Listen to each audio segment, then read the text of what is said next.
Welcome back. You're still watching Hard Copy. My guest is a 7th senator, quite a vocal one, and a member of the ruling All Progressives Congress, Senator Ali Ndume. Senator, there have been calls for the president to rescind his decision. How would you react if he did? I'll be disappointed. I'm not expecting that, and I don't think he will. Because truly, the problem is not with the bill itself. We've said it. It's with the timing. Let's do that later. The timing is wrong. And I don't think, even if INEC said they can do it, the timing is realistically, it's unrealistic. What the observations of the president? Yes. The National Assembly boldly said they had effected all the corrections and were quite confident that no, just a second. They were quite confident that the president would sign. I spoke with the electoral chair, both electoral chair, the co-chair, the chairman and the co-chair person of the electoral committee, and they were confident that the president would sign because, according to them, they had effected all his observations and corrections had been made.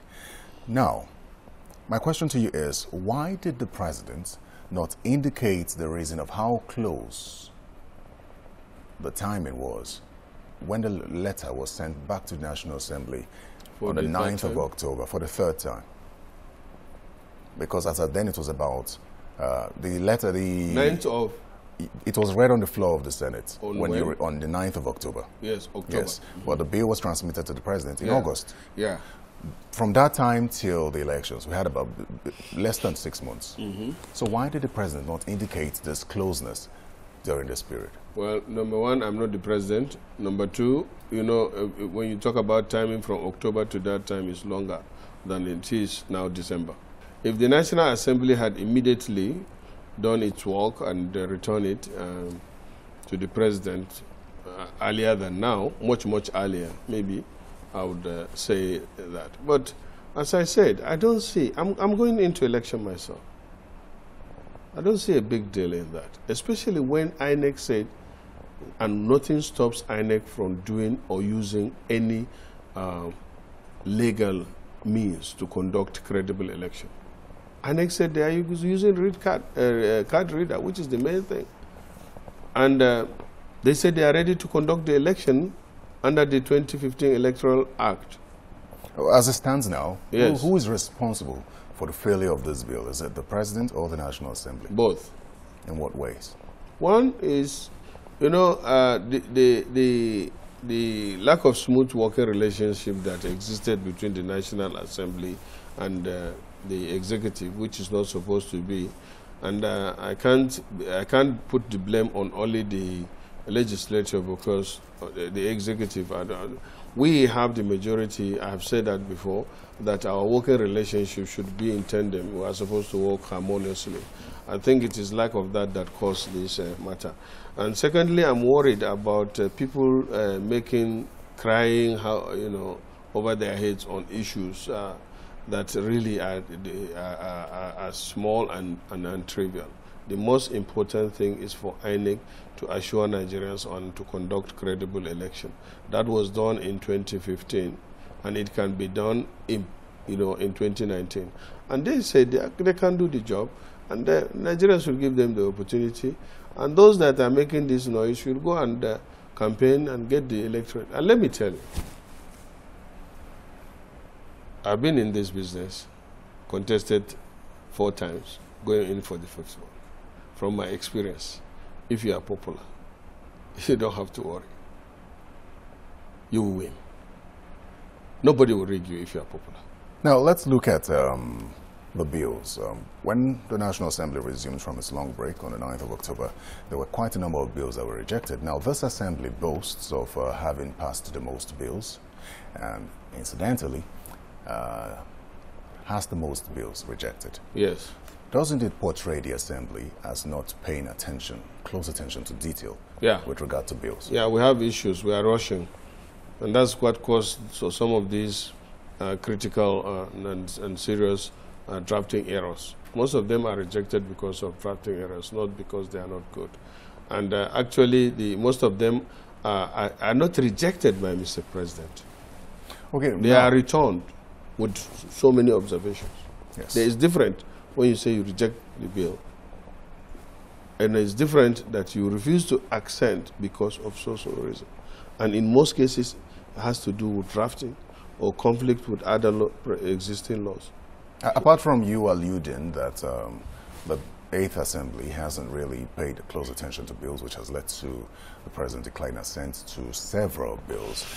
Now, does it not appear as though the National Assembly has lost its powers? If you're confident of a document that you passed, you send it to the President, he refuses to assent to it, and you just let it slide. No, just a second, because one of the functions in your the constitutional, one of the functions of the National Assembly is, or the powers of the National Assembly is that they can override the President. Yes. But that has not been the case. We've had conversations of threats to override the President on certain issues, but that has never come through. You don't expect us to make laws and every law that we pass to Mr. President will be accepted. It will just be like a rubber stamp, just as when he passed certain documents or issues to the National Assembly, we, like the budget, we can add, subtract, refuse, and when he asks us to confirm certain, we have the right to reject. That's why that provision is made in the Constitution. Having said that, and I also want to say, look, it's human. For us, as I said, the National Assembly was kind of so much in a hurry to get certain bills passed. We thought that is the right thing to do. But then we discovered that because we are not draftsmen, I'm not a lawyer, for example, and I'm making law. But the Constitution allows people like me to be lawmakers. And there's bound to be this. So we now went ahead to say, why are we having all this? And we discovered that they are more technical. So we set up a small committee again to look at those bills that have been rejected based on technical grounds and see whether we can adequately take care of them so that we'll present them again. This is a continuous process. Well, what's your reaction to, there are still calls, definitely, most from your colleagues still, especially from the opposition, that the process to override the President will still take place? You know, the opposition, I was there one time. We always want to do that, you know, because that's when you know that you have opposition. But they know they don't have the number, they will not have the number, and rightly, because especially in the Senate, we have a ceasefire agreement to work, put the interests of the nation above our interests. So that's why you don't hear about impeaching the leadership or dragging on majority then. So we are working together. Mr. President refused accent to the bill. He has a right to do that. There are observations that he has made. The Senate is looking into it. But the threat that will override him, well, the opposition is saying that, and I'm in the majority who are saying that is just a joke, it will not happen, and that's politics. If they try it, we'll block it. If they succeed, fine, but they won't.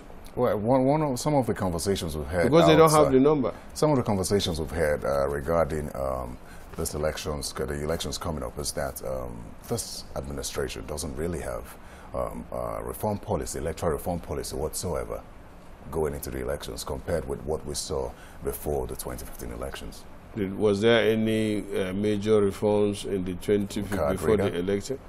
Card reader was not in the 2015 election act.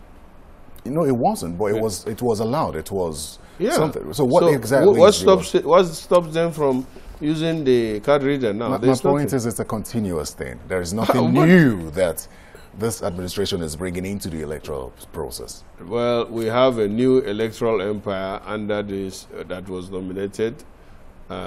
Professor Yakubu conducted several credible elections. You're very confident in his abilities going into the 2019 elections. Yeah.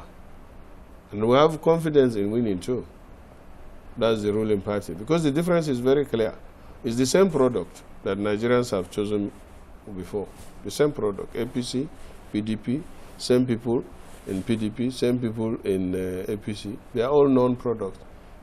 If you have a good brand, you go to the supermarket, you don't look around too much. You just go and pick the one you want. Senator, thank you so much for coming.